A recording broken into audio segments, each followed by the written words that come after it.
The quiet suburb of Brookside Meadows prided itself on its manicured lawns, spotless sidewalks, and the iron grip of its HOA board. For years, residents whispered about Karen, the self-appointed guardian of the community's standards. Though not the HOA president, Karen wielded her clipboard like a sword, patrolling the neighborhood at odd hours, taking photos of flower beds, fences, and paint chips that she deemed out of compliance. She seemed to thrive on confrontation, and while neighbors tried to ignore her, many secretly dreaded her next crusade. When an unfamiliar truck appeared in the driveway of Lot 42, Karen's eyes narrowed. The vehicle was large, black, and visibly intimidating with its reinforced bumpers and spotlight attached to the side. To her, it looked like the type of truck owned by someone reckless, someone who didn't care about the HOA's carefully curated image. She began scribbling notes immediately, certain that this was a violation of the community's no oversized vehicles rule. What Karen didn't know was that the truck belonged to Sheriff Daniel Ross, a decorated officer with over 20 years of service. He had recently moved into the neighborhood with his family, looking for peace away from the chaos of downtown law enforcement. His truck, though imposing, was his duty vehicle, a tool of his profession, equipped with everything he needed when called into action. Karen, however, didn't see a public servant's equipment. She saw an eyesore, a violation, and most importantly, an opportunity to assert control. Her frustration simmered when she discovered that no one on the HOA board was willing to officially cite Ross. They were hesitant, knowing full well who he was and what authority he carried. To Karen, that hesitation was unacceptable. Rules were rules, she told herself, and if no one else had the backbone to enforce them, she would take matters into her own hands. Her methods, however, had always been extreme.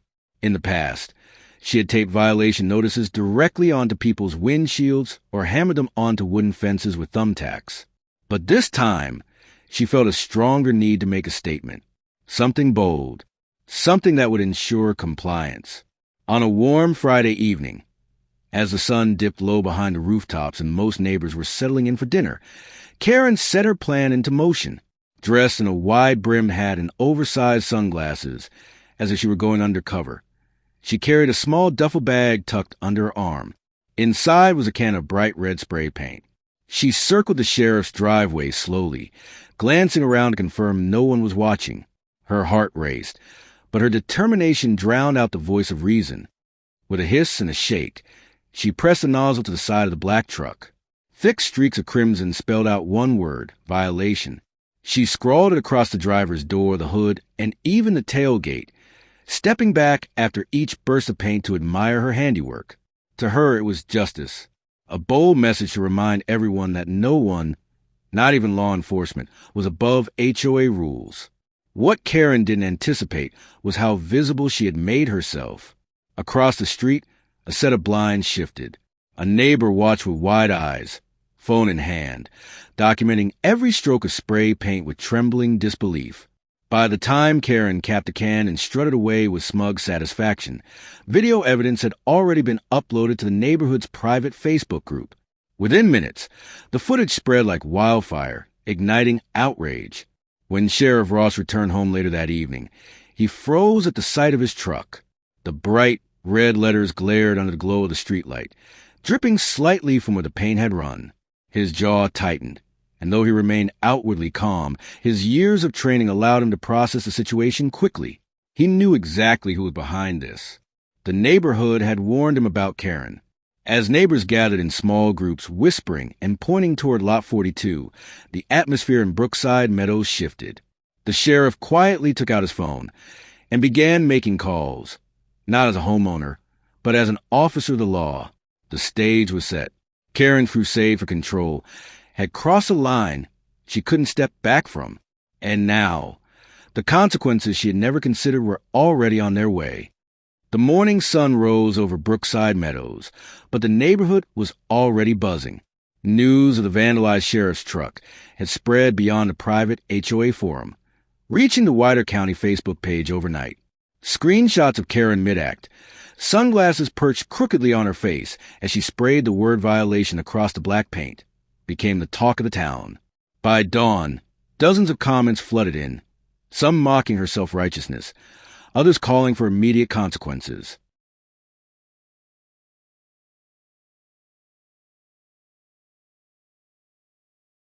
For the first time, Karen wasn't the one controlling the narrative. She had always thrived on whispers and intimidation, using her persistence to make neighbors comply. But now, the spotlight was on her, and the tone was far from flattering. Still, in her mind, she had done the right thing. She strutted outside that morning, chin high, expecting to see her handiwork standing as a bold example of justice.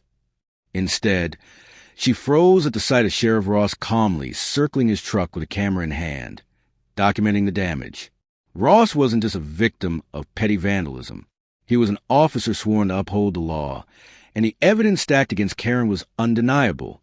The neighbor's video, the red paint staining his driveway, and the security camera footage from his own property all pointed to the same culprit. He didn't shout, didn't confront her directly. He simply filed a report, each step methodical, each photo taken with the precision of a man who knew the law was on his side. By late morning, 2 patrol cars rolled into Brookside Meadows. The flashing lights cut through the calm suburban streets, drawing curtains back and pulling residents onto their porches. Neighbors gathered silently, their children clutching juice boxes and wide-eyed with curiosity. Some recorded the scene from their yards, sensing the drama unfolding in real time. Karen stepped onto her porch, arms folded, and scoffed. She still believed this was an overreaction. It's an HOA violation, she muttered to herself, not a crime. But when the deputies crossed her lawn with stern expressions and a warrant in hand, the color drained from her face. The officers explained the charges: vandalism, property damage, harassment. Each word seemed to slice through her defiance. She tried to argue, claiming she had every right as an HOA enforcer to mark violations, but her reasoning only fueled the deputies' growing impatience. She was told clearly, spray painting someone's property was not enforcement. It was destruction. And destruction of a sheriff's department vehicle? That was an even heavier offense.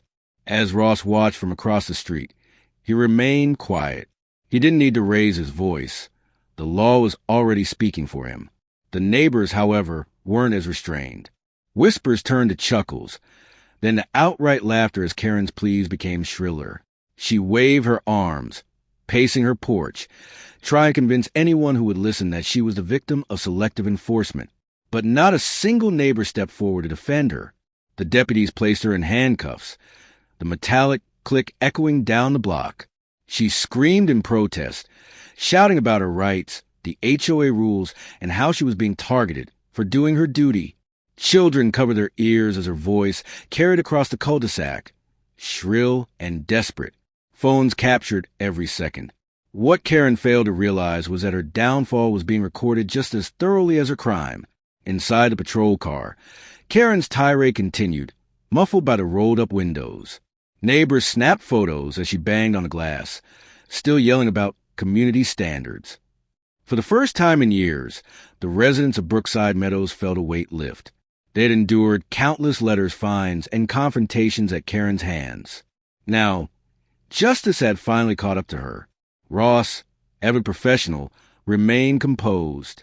He spoke briefly with the deputies, shook their hands, and assured them he would follow up through the proper channels. Then, without fanfare, he returned to his home, his truck still scarred but his position unshaken. In his eyes, the damage was temporary, but the message had been delivered loud and clear. No one was above the law. By the afternoon, word of Karen's arrest had traveled beyond Brookside Meadows. Local news stations picked up the story, running headlines like, HOA enforcer arrested for vandalizing sheriff's vehicle. The irony was too rich for reporters to resist. Clips of Karen's arrest played on repeat, showing her thrashing the back of the patrol car, face red with rage. The neighborhood buzzed with relief, but also with questions. What would happen next? Would Karen face jail time, or would she somehow worm her way out of it? One thing was certain. Her grip on the neighborhood had been broken, and the stage was set for the final chapter of her downfall. Karen's arrest was the turning point Brookside Meadows had been waiting for. Her mugshot spread online within hours, with headlines mocking the self-proclaimed HOA enforcer who vandalized a sheriff's truck. The HOA board quickly distanced itself, issuing a statement that Karen had never held real authority, stripping away the power she had clung to for years. Sheriff Ross never gloated. He had his truck repaired, went about his duties, and let the law do its work. His quiet professionalism only earned him more respect. While Karen, returning home on bail, found herself isolated. Neighbors who once feared her ignored her entirely, shutting doors in her face when she tried to justify her actions. When her court date arrived, the verdict was swift. Fines, restitution to the sheriff's department, and community service cleaning graffiti across town. Photos of her scrubbing walls in a bright vest went viral, sealing her downfall in irony. In Brookside Meadows, peace returned. Families decorated their homes without harassment. Children played without scolding, and the sheriff's truck stood spotless in his driveway, a quiet reminder of justice served. Karen had spray-painted violation across his vehicle, but in the end, it was her own name that became permanently marked with disgrace.